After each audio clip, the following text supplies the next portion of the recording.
pas moi qui vais vous apprendre que l'argent n'existe pas en quantité indéfinie. Eh bien, au sein d'entreprise, c'est évidemment la même chose.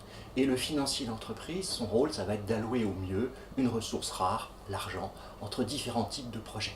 Et en essayant de faire le moins de bêtises possible. De faire les bons choix d'investissement, de faire les bons choix de ce financement, se financer par dette, se financer par capitaux propres, verser un dividende de 3 euros, de 15 euros, etc., etc. Mais ça va bien au-delà de la simple entreprise, vu de l'interne. Un banquier qui doit décider d'allouer un volume de crédit à telle ou telle entreprise, comment va-t-il prendre sa décision? Pourquoi va-t-il faire un crédit à celle-ci et pas à celle-là? Un investisseur, pourquoi investir dans telle action plutôt que telle autre? Voilà les enjeux de la finance d'entreprise, en essayant, comme dans toute matière, comme dans tout domaine, d'être le plus efficace possible.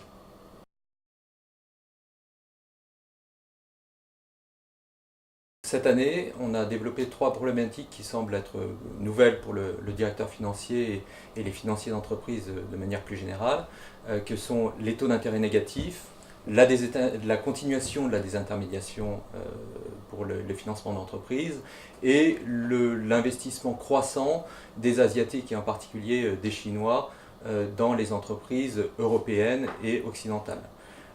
Les taux négatifs sont clairement une problématique nouvelle pour le directeur financier, un changement de paradigme qui trouble plus d'un financier d'entreprise, y compris les plus aguerris, parce que c'est quelque chose de complètement nouveau. On les a vus de manière très sporadique historiquement, mais aujourd'hui c'est un état de fait qui se prolonge et qui devrait se prolonger, et donc ça pose des problèmes de placement, par exemple, pour l'entreprise. Sur la désintermédiation, c'est un mouvement qui continue, qu'on avait déjà vu depuis un petit moment, mais qui existe pour les grandes entreprises depuis longtemps et qui se développe pour les PME, notamment avec le développement d'un produit financier qui est l'EuroPP, qui leur donne accès à une désintermédiation. Enfin, l'acquisition de Chinois, d'Asiatiques, d'entreprises européennes s'est grandement accélérée dans les 12 derniers mois, dans les 18-12 derniers mois, avec notamment l'acquisition de QK, l'investissement dans le Club Med, l'investissement dans Accor, et on peut en citer une liste bien plus longue. Ça nous semblait être une évolution, une problématique intéressante à traiter dans l'introduction et tout au long du Vernimmen.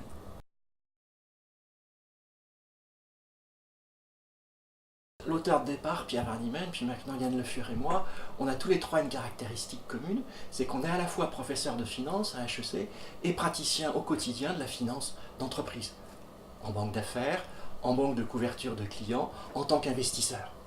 Donc la finance le matin, on l'enseigne à HEC, à midi et à l'après-midi, on la pratique dans la vie quotidienne avec des investisseurs, avec des directeurs financiers, avec des entreprises.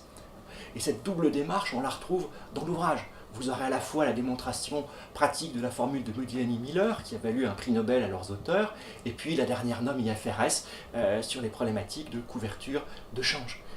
C'est un souci qu'on a, parce qu'on sait très bien que notre clientèle, elle est à moitié constituée de praticiens, en cabinet d'avocat, en cabinet comptable, en direction financière d'entreprise, en banque, et l'autre moitié d'étudiants. Et puis on a toujours considéré nos lecteurs d'abord comme des clients. Et un client, il faut qu'il soit content.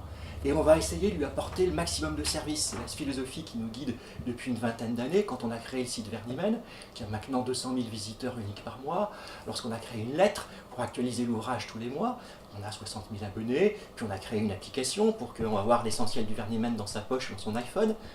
Voilà, en un mot, avec le Vernimmen, vous êtes équipé. N'ayez pas peur, vous pouvez faire face à toutes les problématiques, y compris les plus récentes.